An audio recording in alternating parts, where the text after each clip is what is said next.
کہ ادھر شہیدوں کا جانا ہوتا، شہیدوں کی روحوں کا جانا ہوتا، ادھر رب تعالیٰ عالم ملائکہ میں اعلان فرماتا ہے کہ اے ملائکہ اپنے اپنے پروں کا سائبان رکھ لو، اے ملائکہ اپنے اپنے پروں سے شہید کی اس روح کو ڈھک لو اور حجابات ہٹا دو، سارے پردوں کو مٹا دو۔ آج اسے میرا جلوہ وہ جلوہ دیکھنا ہے جس جلوے کی ایک نظر کے لیے اس نے اپنی جان قربان کی۔ آواز آئی اے پردہ داروں اپنے نظروں کو جھکاؤ، شہید کی روح کو اوپر لاؤ، آج میں اپنا جلوہ جہارہ دکھانا چاہتا ہوں۔ نبی فرماتے ہیں کہ وہ شہید اپنے رب کے ان لازوال جلووں کو دیکھ رہا ہے۔ وہ رب ما کلم اللہ الا من وراء حجاب، جس کو دیوار کے پیچھے سے بھی نہیں دیکھا جا سکتا، وہ مرد جو اس منزل کو طے کرتا ہوا جا رہا ہے رب کو نہیں دیکھ سکتا، وہ رب جو لا تدرکہ الابصار وہو یدرک الابصار، جو سب کو تو دیکھتا ہے مگر اسے کوئی نہیں دیکھ سکتا۔ سبحان اللہ۔ ارے اللہ کے کلیم جناب موسیٰ، توجہ چاہوں گا، تکلم کی شہسوار ہے، بادشاہ ہے، صفت کی تجلی کو دور سے دیکھا غش کھا کے گر پڑے، مگر شہید کی قسمت دیکھو اس بے حجاب حسن کو دیکھ رہا۔ سبحان اللہ، سبحان اللہ۔ رب تعالیٰ فرمائے گا اے میرے بندے تو نے میرے لیے، میرے حبیب کے لیے، عظمت قرآن کے لیے، احیاء اسلام کے لیے تو نے اپنے پرانوں کی آہوتی دی ہے، اپنے گردن پر تو نے خنجر کو برداشت کیا ہے۔ بول تجھے کیا چاہیے؟ وہ نفس مطمئن ہے، آواز آ رہی ہے یا ایھا النفس المطمئنہ ارجعی الی ربک راضیۃ مرضیہ فادخلی فی عبادی وادخلی جنتی۔ اے نفس مطمئن، تو نے میرے لیے اپنے نفس کو مٹا دیا، تو نے میری رضا کے لیے اپنی زندگی کو مٹا دیا، میری جنت کا دروازہ کھلا ہے، اعلیٰ علیین تیرے روح کی منتظر ہے۔ اے نفس مطمئنہ میری جنت میرے نیک بندوں میں شامل ہو جا۔ توجہ چاہوں گا ایک لمحے کے لیے، ادھر شہید کی روح جا رہی ہے، ملائے اعلیٰ کے سفر کو طے کرتے ہوئے جمال جہاں آرا کو دیکھ رہی ہے۔ رب تعالیٰ کہہ رہا آج تیری ساری تمنا پوری ہوگی، سبحان اللہ۔ تیری ساری خواہش پوری ہوگی، مگر وہ بندہ، اس بندے کی زندگی، اس کی عظمت کو کیا کہوں؟ سرکار فرماتے ہیں کہ بیٹی رو مت، آج اپنے بابا کے جانے پہ رو مت، ارے خوشی منا، کیونکہ میں نے دیکھا انہی نگاہ نبوت سے دیکھا کہ جب تیرے بابا عبداللہ ابن عامر سے رب نے پوچھا بول تجھے کیا چاہیے، تو عبداللہ کہتے ہیں کہ اے مالک مجھے پھر زندگی دے دے، مجھے ایک مرتبہ پھر جیوت کر دے۔ کہا کیوں؟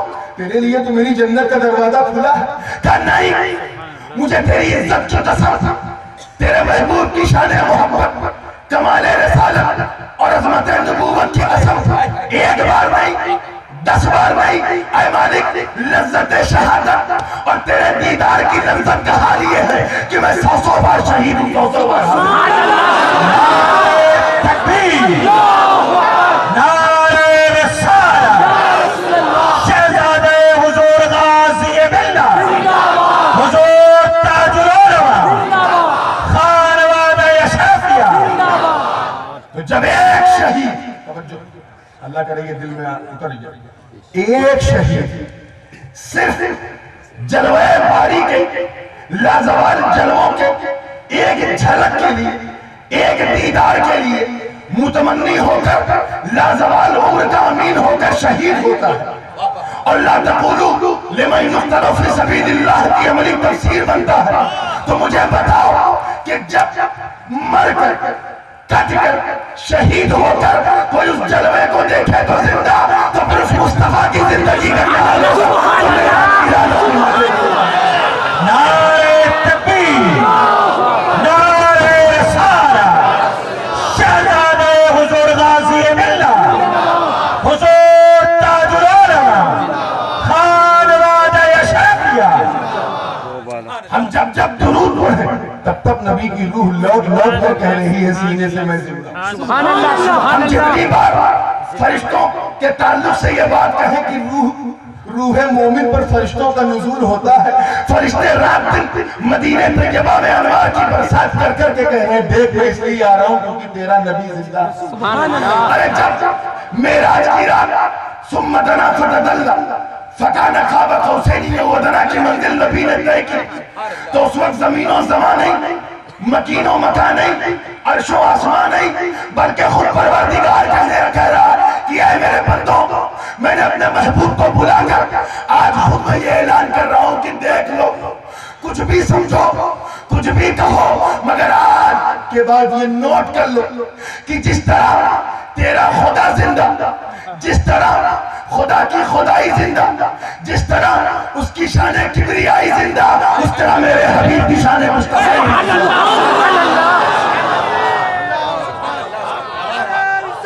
یا رسول اللہ, نور والے. اب بالکل اسٹیٹ ہوئے جو کہ ایکسپریس ہائی وے پہ میں آ گیا. ابھی تک تو میں موٹر وے پہ بیٹھا تھا, اب ایکسپریس وے پہ. اس لیے کسی تمہید یا لوپ لائن کا سہارا لیے بغیر دیتا جا رہا ہوں. آپ فیلڈنگ اچھی رکھیے, کیش کرتے. سبحان اللہ. حضور غازی ملت کی تقریر مجھے بھی سننی ہے. کل تو طبیعت زیادہ علیل تھی, چلا گیا, لیکن آج بیٹھوں. توجہ کے ساتھ اس گفتگو کو نوٹ کیجیے اور بالکل ذہن میں ایسا اتارو کہ سینہ مدینہ بن جائے. ایک شخص جناب عبداللہ ابن جلوے جہاں آنا تو دیکھا تو کچھ پتہ نہ چلا.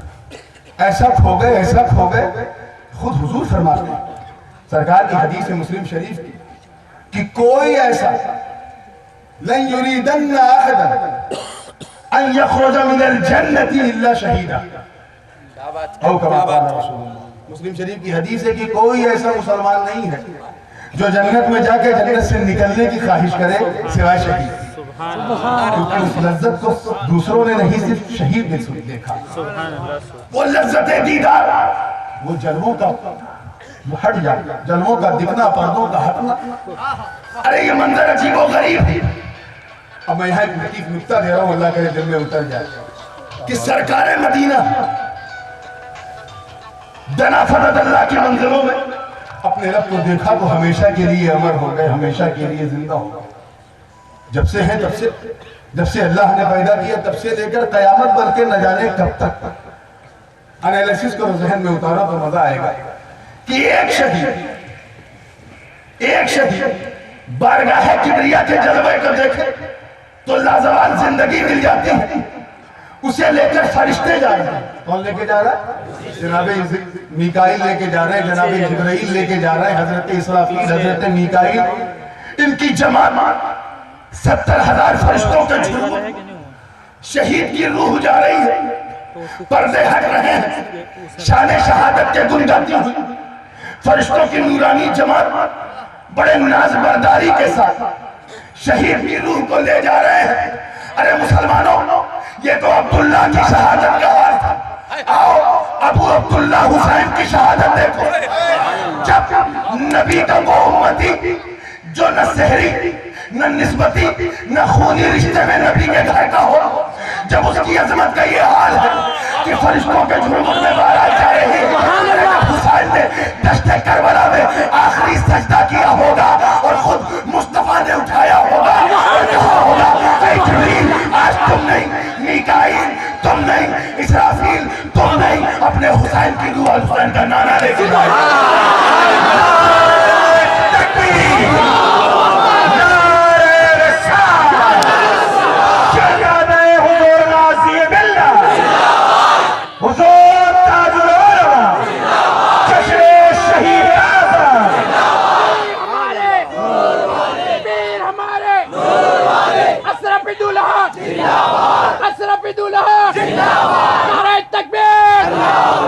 اب اپنے حسن عقیدت ہی سے, توجہ ادھر خاموش ہو, اپنے حسن عقیدت ہی سے دیکھو کیا مچل رہا ہوگا نبی کے دل پر, کیا خیال آ رہا ہوگا.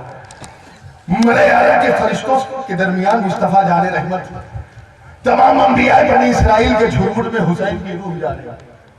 شہید اعظم یہی نا کہ یہ تو ایمان ہے کہ حضور مدینے ہی میں تھے.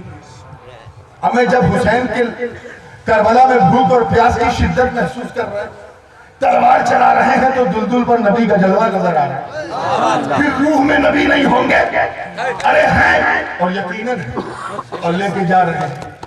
کیا کہا ہوگا آقا نے، اے مالک تو نے مجھے رسالت بخشی، اے مالک تو نے مجھے نبوت عطا کی، اے پالنہار تو نے مجھے عظمت، قیادت و سیادت و نجابت عطا کی، کرامت کا دریا بنا دیا مجھے، میرے رخ کو والضحیٰ کی تفسیر بنائی، میرے سینے کو علم نشرح کی تنویر بنائی، میرے زلفوں کو واللیل اذا سجا کی توضیح بنائی، میرے پورے جسم کو، میرے پورے وجود کو کی قسم کھائی، کہیں میرے شہر کی قسم لا اقسم بہذا البلد کہہ کے، کہیں میرے گھر والوں کی محبت کو امت پر واجب کر کے، کہیں مجھے پیش قیمتی قرآن عطا کر کے، کہیں حسنین جیسے پیارے نواسے عطا کر کے، اے مالک آج تیرا وہ حبیب جو تیرا محبوب ہے بابا کے دہل اپنے حسین کی روح لے کر آتا یہی کہہ رہا ہے کہ اے مالک ساری عظمتیں تو نے مجھے عطا کی، ایک شہادت کے سوا، ایک شہادت کے سوا آج میں نے یہ حق تیرے فرشتوں سے چھین کر خود اپنے حسین کی روح تیری بارگاہ میں پیش کر کے تیرا یہ نبی اعلان کر رہا ہے کہ اے خدا دنیا تو سمجھے گی کہ حسین ابن علی شہید ہوا، مگر آج ملائے اعلیٰ کے فرشتے گواہی دیں گے نہیں، یہ تو مصطفیٰ کی شہادت۔ سبحان اللہ، سبحان اللہ۔ میرے حسین کی قربانی قبول کرو مالک، اس کی پیاس کو قبول کرو، اس کے کرم کو قبول کرو، اس کی پریشانی 3 دن تک وَلَنَبْلُوَنَّكُمْ بِشَيْءٍ مِّنَ الْخَوْفِ وَالْجُوعِ وَنَقْصٍ مِّنَ الْأَمْوَالِ، یہ سارے سرکمسٹانسز حسین پر گزرے ہیں، مالک قبول کر۔ نبی خود لے کے گئے، یہ تو مفہوم ہے حاضر ہونے کا اور ناظر ہونے کا۔ اب آئیے آخری بات کہتا چلو اور اللہ کرے یہ دل میں بالکل اتر جائے کہ شہید حاضر بھی ہوتا ہے اور شہید ناظر بھی ہوتا ہے۔ شہید زندہ کیوں ہوتا ہے؟ اسی حدیث میں وہ بھی ثابت ہے، اور وہ کیا؟ پہلے آپ قرآن کی کچھ آیتیں سنو اس تعلق سے، وقت اگرچہ کم ہے مگر ماحول میں اتنا دم ہے کہ دل چاہ رہا ہے کہ 2-3 آیتیں اس تعلق سے بھی پیش کر۔ شہید زندہ کیا؟ حضرت سیدنا عزیر علیہ السلام جو فخر بنی اسرائیل بھی، حضرت موسیٰ کی امت کے مولا بھی ہیں، جیسے علی اپنے آقا کی امت کے مولا ہے، وہ نبی ہو کر کے بھی مولا ہے۔ جو وہ نبی ہو کے ہے وہ علی صرف ولی ہو کے، مگر عزیر ہے شان جناب عزیر کی یہ ہے کہ ہر یہودی انہیں ابن اللہ کہنے لگا۔ وہ بھی کیوں کہا؟ یہ بھی قرآن سے ثابت ہے۔ معاملہ یہ تھا کہ ایک مرتبہ حضرت عزیر علیہ السلام ایک قبرستان سے گزر رہے، ٹھیک ہے نا، ادھر دیکھیے، قبرستان سے گزر رہے، ویران ماحول ہے، لٹے پٹے حالات، قبریں بوسیدہ ہیں۔ جناب عزیر بارے الہ میں ہاتھ اٹھا کر عرض کر رہے ہیں کہ مالک انہیں تو کیسے دوبارہ مبعوث کرے گا؟ ان کی قبروں کی، ان کی ہڈیاں تو ہڈیاں، قبروں کی لکڑیاں تک سوکھ دیں گے، یہ دوبارہ کیسے زندہ ہوں گے؟ کیسے دوبارہ زندہ ہوں گے؟ اللہ تعالیٰ نے اس کو عملی طور پہ سمجھایا، اسی کو قرآن پاک نے بیان کیا، فَأَمَاتَهُ اللَّهُ مِئَةَ عَامٍ ثُمَّ بَعَثَهُ۔ اللہ تعالیٰ نے 100 سال کے لیے حضرت عزیر کو ایسا کر دیا جیسے وہ کوئی مردہ ہوتا ہے، یعنی ان کی روح کو قبض کر دیا۔ 100 سال تک جناب عزیر ایک زمین پر لیٹے ہوئے ہیں، روح قبض سے حضوری سے پرواز ہو چکی ہے۔ ساتھ میں کیا ہے؟ عصا ہے، کچھ کھان پکوان ہے، ایک گدھا بھی ہے، قرآن میں پوری تفصیل ہے۔ فَأَمَاتَهُ اللَّهُ مِئَةَ عَامٍ۔ 100 سال بہت ہوتا ہے، کسی قبر کا حشر دیکھنا ہے تو صرف سال بھر کے بعد جا کے دیکھنا، شکل پہچاننے کے قابل نہیں ہوئی۔ اور وہ 100 سال لیٹے ہوئے ہیں، روح قفص انصری سے پرواز ہو چکی ہے۔ رب تعالیٰ فرماتا ہے ثُمَّ بَعَثَهُ، پھر 100 سال کے بعد جناب عزیر کو پھر مبعوث کیا، یعنی پھر اس لوٹی ہوئی روح کو لوٹا سینے میں پہنچا۔ اور پھر رب تعالیٰ پوچھتا ہے اے عزیر کم لبثت، کتنے دن تم رکے؟ اللہ کرے یہ پورا فلسفہ شہادت دل میں اتر جائے. اور میں پہلے کہہ چکا ہوں کہ آج میں صرف تمہید میں رہوں گا, تقریر آپ کو حضرت کی سنی. اے عزیر کم لبثت, کتنے دن تم لیٹا رہا؟ قال لبثت یوما او بعد یوم. آدمی اگر آپ سے کوئی پوچھے کہ بھائی کتنے دن سے تم یہاں گھر میں ہو اور سو کے اٹھے تو کہو کہ بھائی ایک دن ہو گیا. بہت زیادہ سوتے رہے تو کہہ دو کہ دیوار در دیکھ کر کے لگتا ہے 4-5 دن میں سو جاؤ. حضرت عزیر نے دیکھا کھانا بالکل فرسٹ کلاس, جو ساز و سامان میرے ساتھ تھا کوئی بوسیدہ نہیں, میرے کپڑوں پہ دھول کا نشان نہیں, میرے جسم ایک دم کلیئر ہے, چہرہ حشاش و بشاش, ہر چیز ایک دم توانا ہے. کہنے لگے اے مالک ایک دن یا ایک دن سے کچھ زیادہ؟ لبثت یوما او بعد یوم. توجہ چاہوں گا, 100 سال کی مدت کے بعد اللہ نے جب ان کو مبعوث کیا تو کہہ رہے ہیں میں صرف ایک دن یا ایک دن سے کچھ زیادہ, لبثت یوما او بعد یوم. حضرت تعالیٰ فرماتا ہے قال بل لبثت 100 عام. اور حیرت کا عالم کیا ہوگا جناب زبیر عزیر, اے عزیر تو 1 2 یا 1.5 دن نہیں بلکہ تم 100 سال 100 عام 100 سال تک تو اسی طرح لیٹا رہا. فانظر دیکھ الى طعامک و شرابک لم یتسنہ, اپنے کھانے کو دیکھ, اپنے پینے کو دیکھ. جب تو اپنے ساتھ لایا تھا جو تیرے بغل میں ہے ان میں نہ خرابی ہے, نہ کوئی فساد آیا, نہ یہ سڑے ہیں نہ گلے ہیں, مگر میں نے تجھے 100 سال تک زندہ رکھا, مردہ رکھا. تیرے کھانے محفوظ ہیں. وانظر الى حمارک,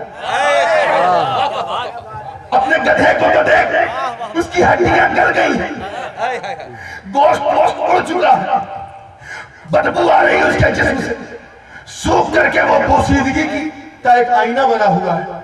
میں تم سے پوچھتا ہوں, گدھا بھی ساتھ میں ہے, کھان پکوان بھی ساتھ میں ہے, 100 سال سب پر گزرا, مگر نہ عزیر کے جسم پر کوئی تکلیف, نہ جسم پر کوئی درد و غبار, نہ کپڑا خراب, نہ عزیر کا کھانا خراب, نہ جناب عزیر کا پانی خراب, ایک گدھا ہی خراب ہو. کیوں؟ کیونکہ گدھا تو گدھا ہی ہے. اسی کو اللہ نے کہا وَلِنَجْعَلَكَ آیَةً لِلنَّاسِ وَانظُرْ إِلَى الْعِظَامِ كَيْفَ نُنْشِزُهَا ثُمَّ نَكْسُوهَا لَحْمًا. دیکھ ہم نے گدھے کا انتخاب اس لیے کیا تاکہ دنیا یہ سمجھ جائے کہ نسبت کتنی بڑی چیز ہے. تو تو نبی ہے نبی, مجھے اپنی عزت کی قسم اگر کھانا جس سے منسوب ہو جائے تو میں اسے بھی زندگی دے دوں. نعرہ تکبیر, نعرہ رسالہ, حضور تاج العلماء, شہزادہ حضور غازی باللہ, حیات شہداء کرام. اگر پانی تجھ سے منسوب ہو جائے تو اس پانی کو زندگی دے دوں. اب اگر کوئی کہے کہ ولی زندہ نہیں ہوتے تو کچھ جھگڑے نہ کرنا, سمجھ جانا جب عزیر کا گدھا اتنا شعور والا نہیں, آج کے گدھے کیا ہوں. کیونکہ گدھوں کو شعور ہوتا نہیں, اسی لیے اللہ نے کہا وَلَكِنْ لَا تَشْعُرُونَ, یعنی جب تک تم لا تشعرون ہو تب تک گدھے ہو, جب تک لا تشعرون کے زمرے میں ہو تب تک گدھے. ایک گدھے ہیں جو مردہ سمجھتے ہیں. ایک آیت اور پیش کرتا ہوں, جناب سلیمان علیہ السلام. حضرت سلیمان نے قدس بنایا جس کو ہم بیت المقدس یا بیت المقدس کہتے ہیں. آپ کو معلوم ہے کس نے بنایا تھا؟ جناتوں نے بنایا تھا. حضرت سلیمان ایک پتھر پہ بیٹھے اپنا عصا پکڑے ہوئے اور بنوا رہے, بناتے رہے بناتے رہے بناتے رہے اور یہ بنواتے رہے بیٹھے بیٹھے, جناتوں سے بنوا رہے. ذرا نبی کی شان دیکھو, تسخیر ہے. وَلِسُلَيْمَانَ الرِّيحَ غُدُوُّهَا, نہ جانے کیسی کیسی آیات ہیں شان سلیمان پر. بنوا رہے, عصا ہاتھ سے پکڑے ہیں, اسی درمیان جناب اسرائیل نے اپنا کام کر دیا. حکم ربی لے کر آئے, جناب سلیمان کی روح لے کر چلے گئے. قفص سلیمان سے, قفص عنصری سے جناب سلیمان کی روح نکل گئی, پرواز کر گیا. مگر شان دیکھو نبوت کی, روح نکلنے کے بعد بھی کوئی ایسی علامت نہیں باقی تھی کہ جس سے سلیمان کو مردہ کہا جائے. اور یہ بات بندوں نے نہیں, خود بندوں کے خدا نے کہی. ما دل علی موتہ الا دابۃ الارض. سلیمان زندہ ہے یا مردہ اس کی گواہی کسی نے نہیں دی کیونکہ کوئی جانتا ہی نہیں تھا, کوئی نشانی ہی نہیں تھی. سال بھر تک جناب سلیمان عصا پکڑے ہیں, یہاں تک کہ زمین کی خشکی نے تری کو پکڑا, تری نے دیمک کو پیدا کیا اور دیمک نے لکڑی کو چاٹنا شروع کیا. چاٹتے چاٹتے لکڑی ہاتھ سے گر گئی. سلیمان اپنی نشست سے نیچے آ گیا جہاں بیٹھے ہوئے. ایک صرف مٹی نے, زمین کے ایک کیڑے نے, دابۃ الارض, ایک کیڑے نے بتا دیا کہ سلیمان تو ایک زمانہ ہوا روح سے دور. 1 سال تک اللہ کا نبی بیٹھا, نہ کپڑوں پہ کوئی اثر ہے, نہ جسم پر کوئی اثر, نہ دماغ پر کوئی اثر, نہ عصا کی گرفت پر کوئی اثر, نہ تصرف پہ کوئی اثر. مگر جب مٹی نے لکڑی کو کھایا تو اثر پیدا ہوا.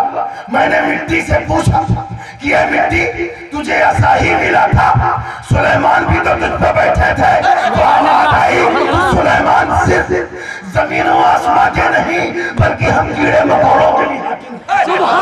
وہ تو اس اللہ کے نبی ہیں جو زندہ ہے. سلیمان بھی زندہ ہے, پوری زندگی سے تعبیر کروا رہے ہیں. کیوں؟ وَلَكِنْ لَا تَشْعُرُونَ. یہ بات بھی سمجھ میں نہیں آ رہی کہ کوئی آدمی 1 سال تک بیٹھا رہے, انتقال کر جائے اور بیٹھا رہے اور پوری شان سے. جس نے نہیں سمجھا وہی وَلَكِنْ لَا تَشْعُرُونَ کی فہرست ہے. کیا بات ہے, کیا بات ہے. اور بھی بہت ساری آیات ہیں, میں سب کو رکھتے ہوئے انشاءاللہ پھر کبھی موقع رہا تو تفصیل سے بتاؤں گا. بس اسی طرف ذہن کو لا رہا ہوں اور اس فائنل میسج کو اپنے ذہن میں رکھ لیجیے کہ شہید پوری شان سے زندہ ہے,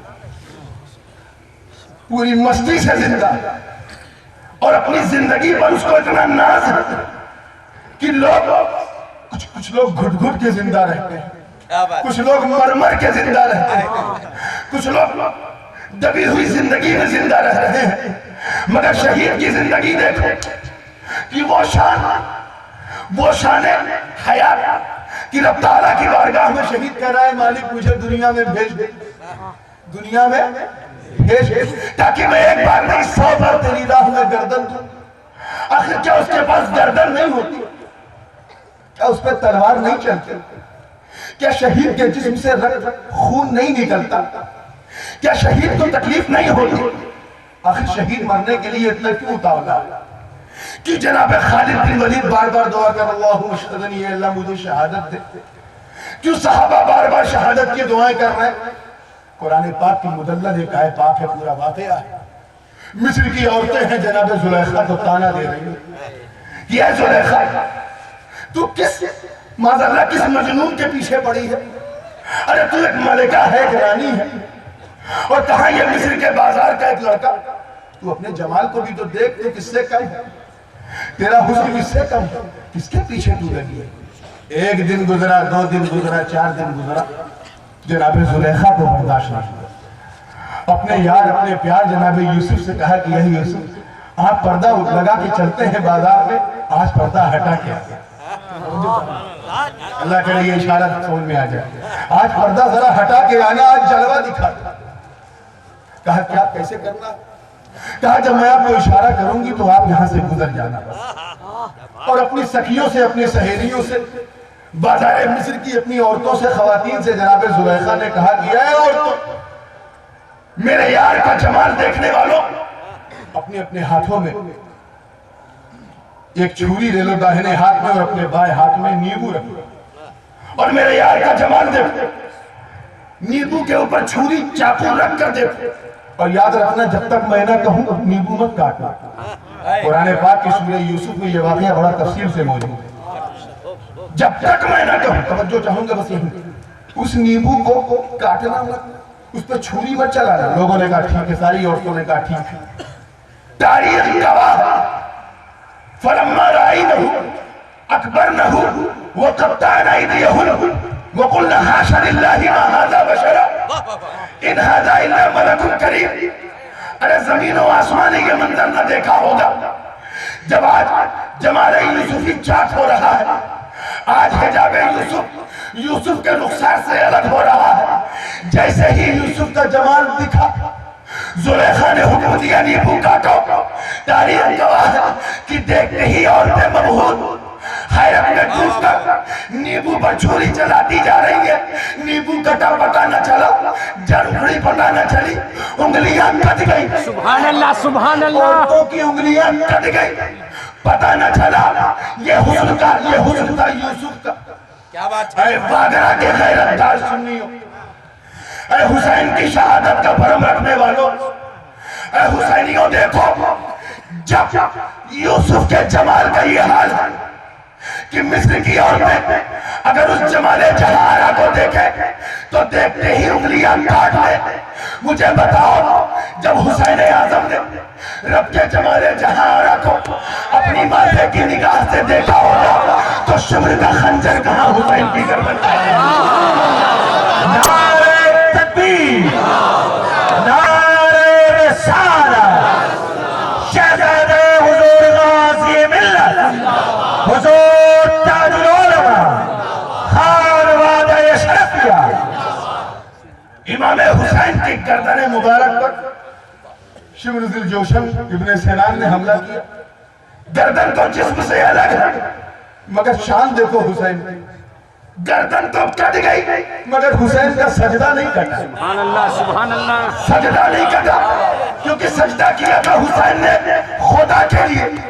گردن کاٹی ہے دشمن نے. اب قیامت تک دیکھیں کتنے لوگ کیچ کرتے ہیں, قیامت تک حسین کا سجدہ جاری رہے گا. ہر نفس ہر گھڑی یہ اعلان کرے گا کہ شہید تو وہ ہے جو ایک بار شہادت دے, مگر اے حسین قیامت تک دنیا تمہیں شہید اعظم کہے گی کیونکہ تم برابر. اسی لیے میرے دوستو اس فلسفے کو ذہن میں رکھو, ہم تو اس دین کو مانتے ہیں جو دین زندہ ہے. حسین زندہ ہے, حسین کا خاندان زندہ ہے, حسین کے نانا زندہ ہے. بس کبھی موقع رہا تو اور جہاں سے چھوڑا ہے وہیں سے چھیڑ کے گفتگو کروں گا. وآخر دعوانا ان الحمدللہ رب العالمین. حضرت علامہ شاہ سید محمد ہاشمی شفیع الجیلانی دامت برکاتہ العالیہ قدسیہ رونق اسٹیج ہے. میں حضور قبلہ گاہی کے دربار میں گزارش کروں گا کہ اپنے نورانی اور عرفانی بیانات سے سامعین کے قلوب کو منور و مجلہ فرمائیں. آئیے حضرت کا استقبال کرتے ہیں.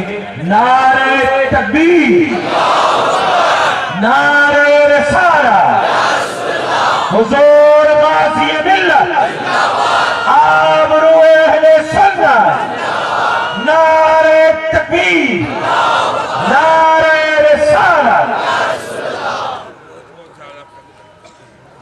نحمده ونصلي على رسوله الكريم.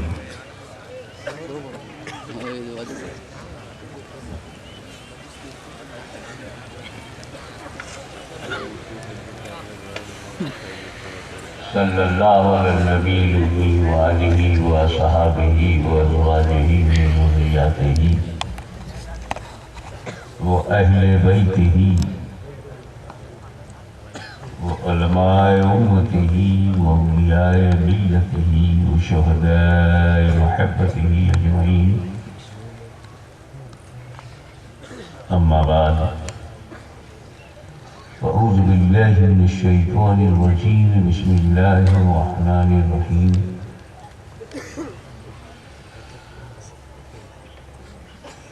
یا ایہا الذین آمنوا استعینوا بالصبر والصلاة ان اللہ مع الصابرین. سبحان اللہ. صدق اللہ مولانا العلی العظیم وبلغنا رسولہ النبی الامین الکریم ونحن على ذلك لمن الشاهدین والشاکرین والحمد للہ رب العالمین. ان اللہ وملائکته یصلون علی النبی یا ایہا الذین آمنوا صلوا علیہ وسلموا تسلیما. اللہم صل علی مولانا محمد وعلی سیدنا محمد وبارک وسلم کما تحب وترضى بأن تصلی علیہ. صلاۃ و سلام علیک یا رسول اللہ. اے ایمان والو, مدد مانگو تم صبر سے اور نماز سے.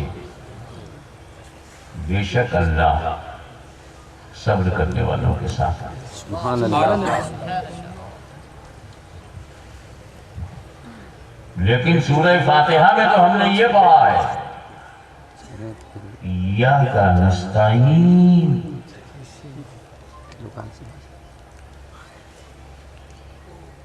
تجھی سے مدد چاہتے ہیں.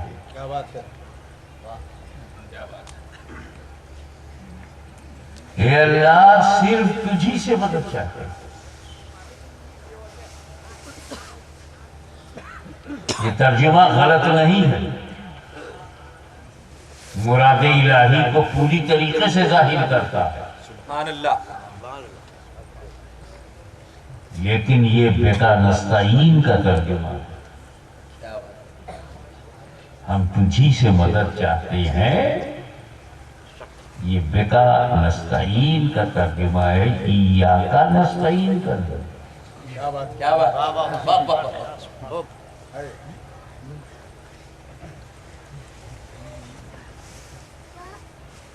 لہذا مخدوم الملت حضور محدث اعظم ہند نے اپنے ترجمہ معارف القرآن میں اس کا ترجمہ یہ نہیں کیا کہ ہم تجھی سے مدد چاہتے ہیں، بلکہ ہم تیری ہی مدد چاہتے ہیں.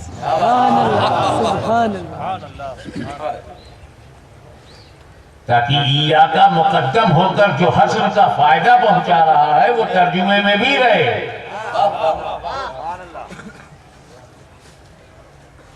تیری ہی مدد چاہتے ہیں میرے مولا، تیرے سوا کسی کی مدد نہیں. جہاں تیری مدد ہے وہی ہمیں چاہیے. تو ہمیں جس سے مدد مل رہی ہے اس میں ہم تیری ہی مدد دیکھ رہے ہیں. سبحان اللہ. سبحان اللہ. بغداد والے کی مدد میں تیری مدد ہے، اجمیر والے کی مدد میں تیری مدد ہے، نجف والے کی مدد میں تیری مدد ہے، کربلا والوں کی مدد میں تیری مدد ہے، مدینے والے کی مدد میں اللہ تیری ہی مدد ہے. تیری ہی مدد ہے، تیری ہی مدد چاہے.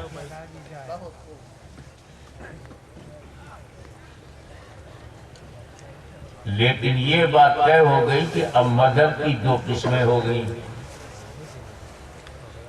ایاک نستعین، نستعین استعانت ہے، اللہ سے استعانت. یا ایھا الذین آمنوا استعینوا، حکم دیا جا رہا ہے کہ استعینوا، مدد مانگو تم صبر سے اور نماز سے.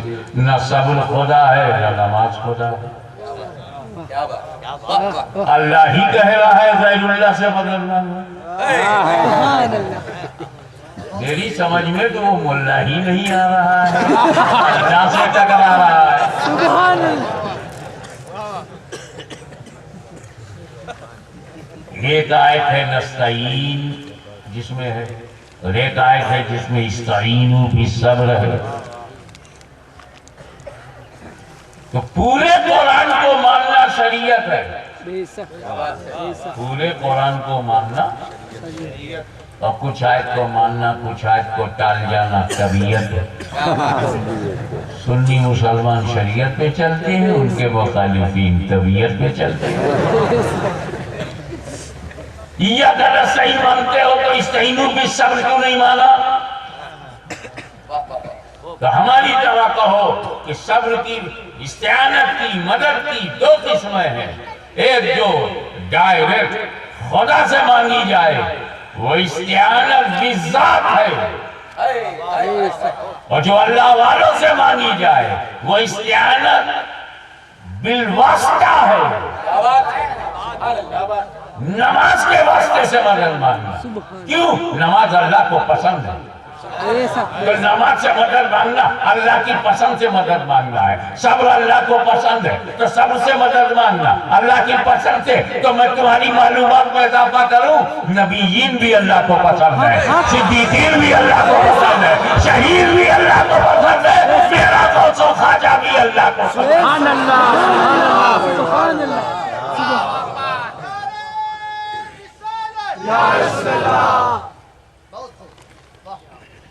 مگر یہاں یہ محسوس میں پڑ گیا، اے اللہ اتنی سچی بات جب کہنی تھی تو لوگوں سے کیوں نہیں کہا، ایمان والوں سے کیوں کہا؟ یا ایھا الناس استعینوا بالصبر نہیں کہا یا ایھا الذین آمنوا، اے ایمان والو تم صبر سے نماز سے مدد مانگو۔ اے اللہ ایمان والوں سے کیوں کہا؟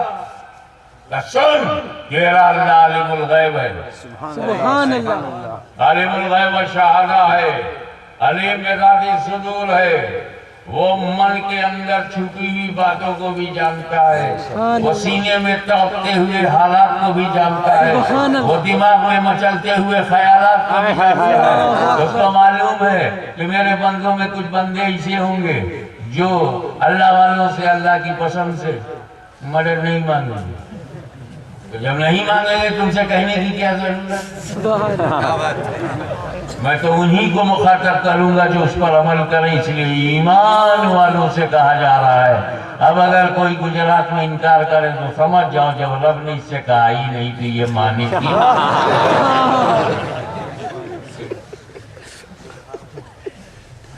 آگے ایک اور نقطہ بیان کروں پھر اپنے موضوع پہ چلتا ہوں۔ اللہ تعالیٰ نے کس سے مدد مانگنے کو حکم دیا ہے؟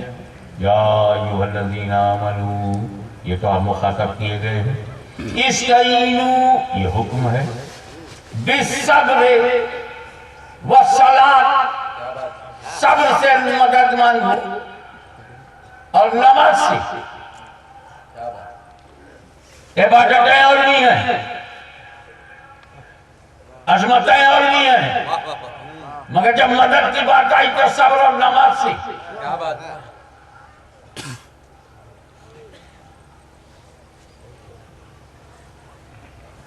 صبر اور نماز کا بیک گراؤنڈ یہ ہے، نماز سے اس لیے مدد مانگو یہ اللہ کا دیا ہوا تحفہ ہے، اور صبر سے اس لیے مدد مانگو کہ رسول اللہ کا دیا ہوا تحفہ ہے۔ سبحان اللہ، سبحان اللہ۔ اچھا، صبر سے مدد مانگو اور نماز سے، تو ساتھ کس کے رہنا چاہیے؟ صبر کرنے والوں کے بھی ساتھ رہنا چاہیے اور نماز پڑھنے والوں کے بھی ساتھ رہنا چاہیے، لیکن ایسا نہیں ہے۔ جب ساتھ رہنے کی بات آئی تو فرماتا ان اللہ مع الصابرین،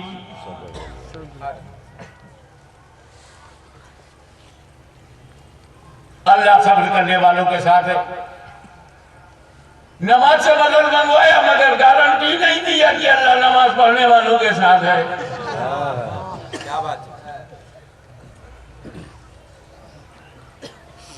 ان اللہ مع الصابرین قرآن میں کئی جگہ ہے، لیکن ان اللہ مع المصلین کہیں نہیں ہے۔ اللہ صبر کرنے والوں کے ساتھ ہے، یہ قرآن میں کئی جگہ ہے، لیکن نماز پڑھنے والوں کے ساتھ ایسی کوئی آیت قرآن میں نہیں ہے۔ اب بہت اچھا ہوا جو اللہ نے کہا ان اللہ مع الصابرین، اللہ صبر کرنے والوں کے ساتھ ہے۔ اگر کہیں اللہ نے یہ کہہ دیا ہوتا ان اللہ مع المصلین، اللہ نماز پڑھنے والوں کے ساتھ ہے، تو ہم بڑے لفڑے میں آ جاتے، کہاں بڑا لوچا ہو جاتا، کہاں لوچا ہوتا۔ کربلا میں اللہ کس کے ساتھ؟ ادھر بھی نماز ہے، ادھر بھی نماز ہے، ادھر بھی اذان ہے، ادھر بھی اذان ہے، ادھر بھی کلمہ ہے، ادھر بھی کلمہ ہے۔ یزید کا لشکر بھی فجر پڑھ رہا ہے، ظہر پڑھ رہا ہے، عصر پڑھ رہا ہے، مغرب پڑھ رہا ہے، اور حسین کا قافلہ بھی فجر پڑھ رہا ہے، ظہر پڑھ رہا ہے، عصر پڑھ رہا ہے۔ ادھر بھی نماز ہو رہی ہے، ادھر بھی نماز ہو رہی ہے، اور دونوں آپس میں لڑ رہے ہیں اور دونوں نماز پڑھ رہے ہیں۔ تو پتہ نہیں اللہ ان نمازیوں کے ساتھ ہے کہ اللہ ان نمازیوں کے ساتھ ہے۔ ہمارے لیے خطرہ ہو جاتا، میرے رب کا کرم ہوا اٹھا کر کے دیکھنا ہے کہ کربلا میں اللہ کس کے ساتھ ہے، تو تلاش کرو کہ کربلا میں صبر کس کے ساتھ ہے۔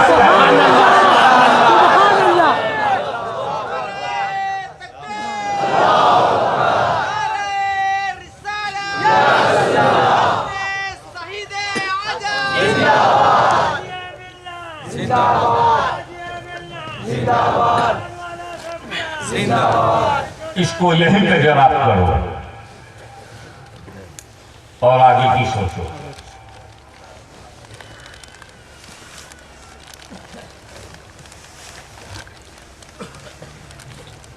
کہ جب کوئی نیا کارخانہ قائم ہوتا ہے